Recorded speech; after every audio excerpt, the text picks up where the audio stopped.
Will those in favor of the draft resolution please raise their hand? The resolution has been adopted unanimously as Resolution 1441. Powell and Blair's vision of a multilateral world order seemed to be holding, but the resolution papered over huge differences between the U.S. and France. France looked at the inspections as the way to disarm Saddam Hussein. The United States looked at inspections as the way to prove that Saddam Hussein was not complying and the means of ultimately justifying the use of force. The Americans said, "Oh boy, we have what we want," and the French said, "Oh boy, we have what we want." And everyone went out and spun it. The resolution makes clear that any Iraqi failure to comply is unacceptable and that Iraq must be disarmed. And one way or another, Mr. President, Iraq will be disarmed. The rule of the game is that Hans Blix will send a report to the Security Council to establish the facts. And it will be the responsibility of the members of the Council, all of them, to evaluate the situation, to assess the situation, and then to decide. There were differences which we knew about. Looking back, I think that was a mistake of diplomacy, that we didn't try and deal with those nuances that turned into ravines by the end of the game. In Iraq, Saddam Hussein had agreed to let inspectors in and to comply with Resolution 1441. The limited cooperation that followed pleased the French, but frustrated the Americans, who believed inspections would never lead to real disarmament. As the inspectors worked, the U.S., believing it would ultimately come to war, began deploying troops to the Middle East. 35,000 in late December, 62,000 more in early January. The French, the Europeans saw this build-up, and they never believed that the United States was going to do anything else but go to war. Pour nous, la guerre est toujours un constat d'échec et c'est toujours la plus mauvaise des solutions. Et que donc tout doit être fait pour l'éviter. France doesn't like the idea that America is the cowboy in the world, calling the shots, being the world's policeman, going around deciding which regimes to overthrow, which regimes to leave in place. You know, I was talking to a foreign ministry official the other day. He said, we don't give a damn about Iraq. This isn't about Iraq. This is about the post-Cold War order. Who decides what regimes stay in place? Who decides who keeps the order? Is it going to be America, acting alone as a superpower, or hyperpuissance, as they say in French?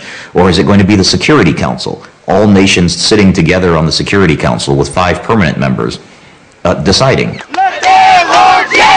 In France and Germany and across much of Western Europe, public opinion was running strongly against an American-led war to disarm Iraq. Within France, Chirac and Villepin were becoming national heroes for delaying the American war and perhaps stopping the American war. Politically, Chirac was enjoying a popularity that he'd never known his entire political career, and I think to some extent it was intoxicating. And as public opinion grew, the French government began to see itself as the champion of this position. And Chirac had a powerful ally. German Chancellor Gerhard Schroeder had recently won re-election on a tough anti-war platform. The leaders of Europe's 2 largest nations now set out to derail America's plans for war.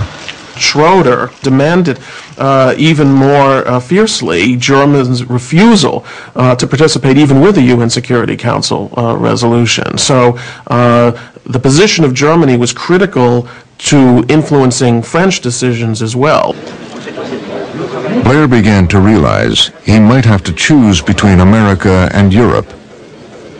The French weren't following their usual pattern, causing lots of trouble in the UN, but in the end joining the war. At some stage in January, the penny began to drop that maybe we were going to have to write a new conventional wisdom for French foreign policy. At the United Nations, the emboldened French and Germans were about to confront America head-on. The January 20 meeting at the Security Council, ironically not about Iraq, turned out to be the moment that the United States recognized that there was a real philosophical difference between the United States and France. This was a meeting called by France to discuss terrorism. Powell didn't want to go. It was Martin Luther King's birthday. It was a holiday.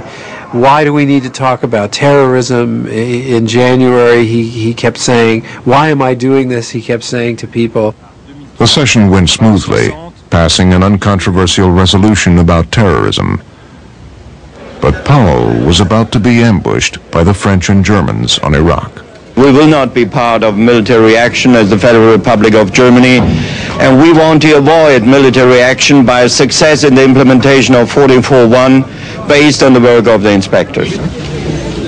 In a press conference Powell wasn't informed about, Dominique de Villepin went on record saying France believed there was no reason for war. Since we can disarm Iraq through peaceful means, we should not take the risk to endanger the lives of innocent civilians or soldiers, to jeopardize the stability of the region and further widen the gap between our people and our cultures. Powell, I think, felt betrayed. He felt like he had not been prepared to go up and have this discussion, have this argument in New York. He felt like he'd been blindsided, and I think he was very mad in a personal way. I happened to see Colin Powell pretty soon after the meeting on January the 20th with his deputy, Rich Armitage, and I think what I would say to you is that their remarks were bordering on the unprintable. Powell and de Villepin met for lunch at the French ambassador's residence. Powell had to be cajoled by the press into shaking hands. Thank you. Thank you very much. It went very bad. That they were not only were they unable to repair their relationship, but that at one point, trying to convince Colin Powell, Dominique de Villepin, I was told, sort of, left his chair and leaned towards the Secretary of State to make his point. And apparently, Colin Powell thought and reacted that as if it was not a way, or the way, you address the Secretary of State of the United States. There was clearly bad blood, and that was when, in personal chemistry terms, things began to be more difficult between those two senior politicians. With tempers fraying on both sides of the Atlantic, Donald Rumsfeld stepped in to bluntly discount the influence of France and Germany in the debate. You're thinking of Europe as Germany and France. I don't. I think that's old Europe. If you look at the entire NATO Europe today, the center of gravity is shifting to the east. Very accurate statement, but I'm not sure it's the kind of hand grenade you want to throw in the middle of the European Union debate going on over Iraq. And Rumsfeld's statements, I think, are part of why the diplomacy around this have been a real shambles. Not only Rumsfeld, but you've had people from the White House and the Pentagon speaking on and off the record, saying some pretty nasty things about France and about Europe and about their opposition. Tony Blair hurried back to Washington, where the Hawks were pushing for a war even without further UN authorization. In Britain, public opinion was running overwhelmingly against war without a second resolution. Fearing a political storm, Blair had come to ask the president for his commitment to continue on the UN route. We were supposed to go to Camp David, but the weather made it impossible, so we met at the White House. Blair made it perfectly clear that all those who wished to be with the United States in disarming Saddam Hussein, Britain, Turkey, Australia, Spain, Italy, there were others, were all saying that more for political than for any legal reason, they needed to make a best efforts attempt to get a second resolution. And this was the heart of the case made to Bush.